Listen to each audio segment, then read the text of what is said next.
ये ध्यान सूत्र है, meditation is focusing your attention within and experiencing unfathomable stillness. सूत्र कहता है कि ध्यान अपने भीतर अपने फोकस को स्थिर करना है और जो अमाप स्थिरता है उसे अनुभव करना है। ये सूत्र ध्यान की समझ भी है और ध्यान की एक तरह से विधि भी है। अपने अटेंशन को, अपने अवधान को अपने भीतर स्थिर करना और जो अनफैथमेबल स्टिलनेस है, जो असीम स्थिरता है जिसको मापा नहीं जा सकता, उसका अनुभव करना है। व्यक्ति के जीवन में जो समस्या है वो क्या है? अस्थिरता की। सब जैसे लहर लहर हो रहा है, बिखरा बिखरा सा है, लेकिन व्यक्ति के भीतर ही अनफैथमेबल स्टिलनेस भी है, वो असीम स्थिरता भी है, लेकिन हम उधर अपने ध्यान को नहीं ले जाते। हम भटकावों में इतना ग्रस्त हो जाते हैं कि उस स्थिरता से विमुख हो जाते हैं। जैसे सागर के किनारे हम जाएं तो दो विकल्प हैं, सागर की लहरों में खो जाएं या सागर की उस गहराई को भी हम अनुभव करने की कोशिश करें। जो लहरों पर ही रुक जाता है वो कभी उसकी गहराई को नहीं देख पाता।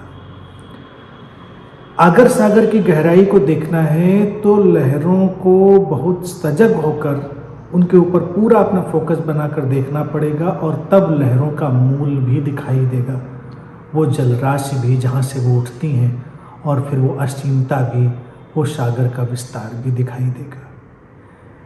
इसी तरह से हमारे जीवन में भी सुख दुख की, प्रसन्नता की, उतार चढ़ावों की तमाम लहरें गुजर रही होती हैं।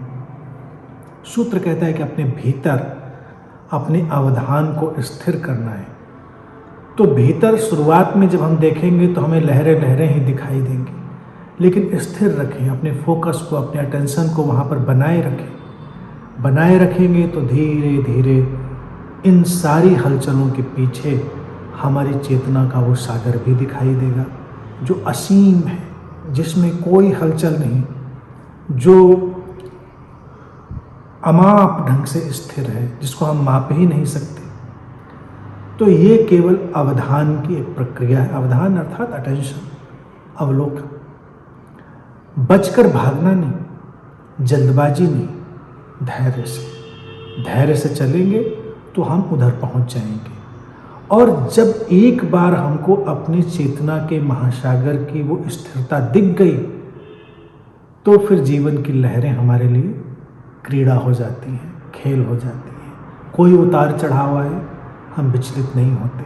हम जानते हैं कि पीछे सागर है और सागर ने ही सब संभाला है, लहरों का खेल भी, और लहरों के पीछे जो गहराई है, गहराई में छुपे हुए जो रत्न हैं, वो सब। एक बार जब उस स्थिरता को जानते हैं तो जैसे सागर की गहराई से हम रत्न निकाल कर ले आते हैं, ऐसे ही अपनी चेतना की गहराई से हम विवेक के, प्रज्ञा के सारे रत्न निकाल कर ले आते हैं। ले आते हैं क्या? वो निकल कर आ जाते हैं और वही ध्यान की सर्वोत्तम उपलब्धि होती है। लेकिन सूत्र उपलब्धि की बात नहीं करता, वो कहता है पहले उस अमाप असीम स्थिरता में जाओ, तो पहले उस चेतना के सागर में प्रवेश तो करो लहरों से हटकर, और तब फिर जो उसके भीतर खजाना छुपा है, जो रत्न छुपे हैं,